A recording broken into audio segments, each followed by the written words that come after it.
when husbands hire hitmen. Next, Geraldo. This shocking video is an attempted contract for murder. The target, the man with the hood on, his own wife, the mother of his child. The motive, he wanted her dead and out of his life forever. I have no interest in getting caught. Well, I don't either, man. Okay, this is good for both of us, and the problem is that if she's hurt, I'm going to be a suspect. Okay, but we can take care of that. How? Well, man, you can just be out of town. Well, I am going to be out of town. Okay, but you won't be a suspect if you're out of town. Yeah, but I'll be a suspect of setting it up. But who do you want taken care of? Her name's Elizabeth. She usually goes by the name Lisa. Her last name is C-O-H-E-N. C-O-H. C-O-H-E-N. Cohen. She goes by Lisa, huh? Yeah. What's the first name, huh? I thought that had already been set up. We had set up $5,000 for it. But what's in it for you? Oh, what's in it for me? I need to get rid of her because there's two reasons. She has caused me about $150,000 of legal fees so far. I'm going out. I'm going to do it. But If you don't get it done, I'm doing it while you're back in town. So I hope you get it done. I guarantee you, man. Do you want her hurt or do you want her killed? No, I want her to disappear and forget it. You disappear like in the desert or you... So, I want her dead. I want her dead. On my stage right now sits the target of the would-be assassin. What Lisa's husband did not know when he was attempting to hire that hitman in the video you just watched, that hitman to kill her, was that the hitman was actually a cop. You'll meet Steve. He's sitting alongside Lisa in just a moment. But Lisa, why did your husband, Dr. Michael Grinberg, why did he want you killed? I don't really know. You know, we were going through, we had a custody case, and I had taken him to court, and I had sued him for harassment and other things he was doing to me. And from March of 1992 to February when he was caught, we didn't hear anything from him. It was quiet. There was nothing at that time going on. Now, you share a child. Yes. You met through a personal ad, Yes. and you had a kind of a whirlwind courtship.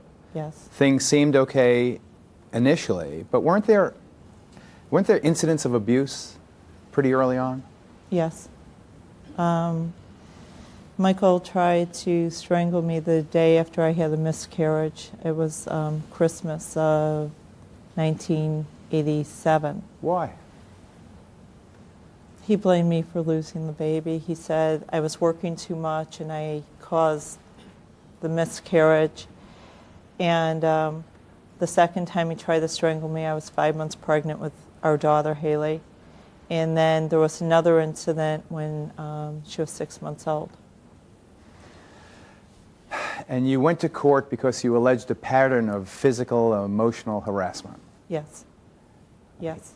He attempted to run you off the road, you alleged? One day after we were in court, I was driving on a freeway, and I had just passed the county line where the restraining order was good, and he came up from like 100 miles an hour, and he was pacing me, and we were on the freeway. My daughter was in the back seat of the car, and I would go 70, he'd go 70. I'd slow down to 30, he would slow down to 30, and I thought he had a gun with him, and I called my attorney, and because the restraining orders weren't good outside of where we were at, and he said, pick up the phone and make it real visible that you're on the phone, and I'm calling the CHP right now. The California Highway Patrol. Mm-hmm. All right, tell us briefly, because I don't want to stay on what led to it. I want to get to the act of hiring the hitman, or the attempt to hire Steve here as the hitman. Steve, you look like a hitman. No, I'm just kidding. Just kidding. He's actually a cop and a good one. We'll get to that. There was also an incident. He's a sex therapist. He was a very prominent sex therapist, often testifying actually for the prosecution in San Diego. Right? Yes, he worked for the district attorney's office on many occasions. And was well known. Very well known. you had an incident with some photographs. You want to share that with us? There was a video of a police officer in Chula Vista that had blown his... Chula Vista, San Diego area. San Diego. Yeah. And he had blown his wife's brains out. He had shot her from the back of the head, and the opening shot was of blank walls, and there was like spots on them. And then it pans down to this woman laying in a pool of blood. And what did he say when he showed you the video? I asked him, I said, why are you showing me this? And he said, this is what happens to women who don't listen to their husbands. And then you sued him? I sued them after, about a year after he was removed from the house, a year after he left. Before I get to the lawsuit, which you were successful in prosecuting and won over $500,000 from your former husband, he also, you allege, put one of those inflatable sex dolls in your bed? Yes. Describe that. There was another incident where I'd come home from a trip, and I was with our housekeeper and the baby. It was. Can I just tell you something? Yeah. You know that he's listening on the telephone right now. It's okay. And you know his dad is also listening on the phone? It doesn't change the truth. Okay. And I came home from another trip. I had jet lag. I knew Michael wasn't home. His car wasn't there. We went upstairs. The street lights were shining in our bedroom just enough, and I knew something was in my bed, our bed. And I hit the switch, and there was a inflatable sex doll dressed in my lingerie with pantyhose on, and it had pantyhose tied around its neck. Strangling. And that was a week after he had tried to strangle me on Highway 5. Okay. Do me a favor, re-rack the video, that home video, or the actually police surveillance video of this attempted hit. Steve, undercover cop, veteran, San Diego PD, why did he have the pillowcase over his head? He said he didn't want to be identified. He didn't want me to recognize him. You were very convincing, but it didn't seem as if he needed too much leading. In your mind, any doubt that he exactly intended you to do what he was attempting to contract you to do? I think so. He'd been frustrated. He'd been told me he had attempted for over a year. He himself said that he attempted on Halloween, but for some reason he didn't go through with it. And he was to the point now where he wanted it done. He was going to have an alibi. He was going to be out of town, and that's the week he wanted me to do it. He was going to give you $2,500 down, $2,500 upon completion. Yes. So Lisa, you are only worth $5,000. And he wants my husband killed for free. So. Your new husband? Yeah. Is he here? No, Okay. he's not. By the way, Michael and I, we weren't officially married. We were engaged. You were engaged, so, oh, okay. You had the child, though. We had the child. And were you going to get married at some point, Yes. or were you trying to get out of it before it was too late? I knew in my heart we wouldn't get married when he threw me up against the hospital wall 2 days after our daughter was born. Oh, my goodness. Is this a custody dispute gone perversely wrong here? Is that what happened? I don't think so, because he was threatening to kill me while we were together. It's not after the fact. It was while we were still together. If I did something he didn't like, he would say, "You'll be dead before the police ever get here."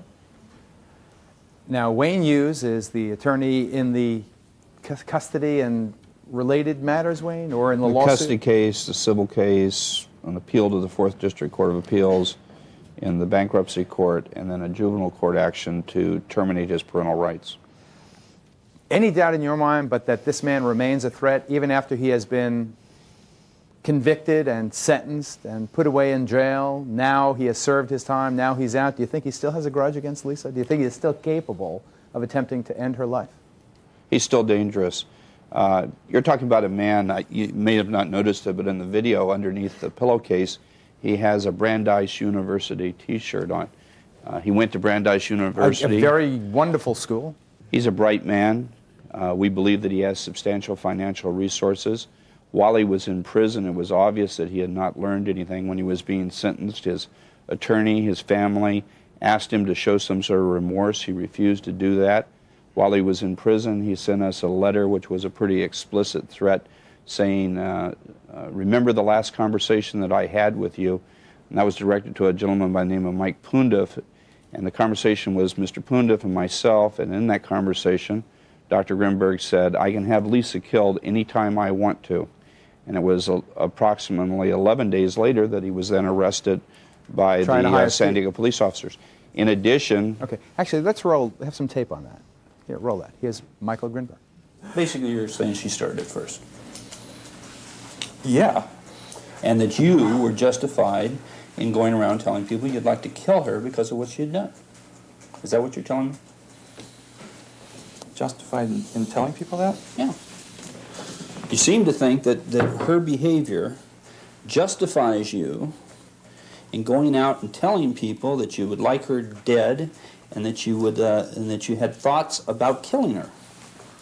Now, is that correct? Ray's a psychologist. I'm a psychiatrist. We were talking in our office about feelings and thoughts. I think in that context it was entirely appropriate, yeah. I don't know exactly how it came up. It basically came up in the context of how I was feeling about things, that it was very frustrating for me, and that I personally would feel much more comfortable if Lisa disappeared or was dead. He sounds, Lisa, as if he is very at peace with the notion of having you dead. Yes, he is. His dad's on the phone. I know that both Michael is listening. Dr. Grinberg, is he still a doctor? Still a psychiatrist? Could I step in a second? Yes, please do. Is this Dad, Bob yeah, Grinberg? Go ahead. This is his father. And, it's not always the man's fault when it gets down to this. And so many of these programs all makes it sound like it's all the man's fault. Now, how about what brings him to this stage? We're talking about a man that has excelled in school, from grade school on through college and med school.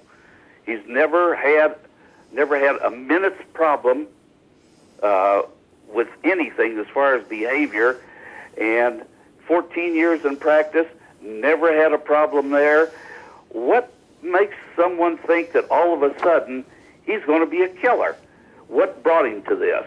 Could it possibly be the lies and the cheating and the things that went on to just drive him up against the wall to where he has nothing else left? Wait, Dad, wait. Let me ask you. We respect parental love around here, but are you suggesting that he was justified in seeking to have his fiancée murdered?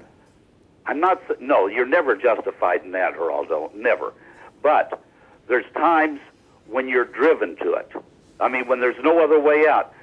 This educated and obviously very loyal parent is suggesting that you drove your husband to kill you.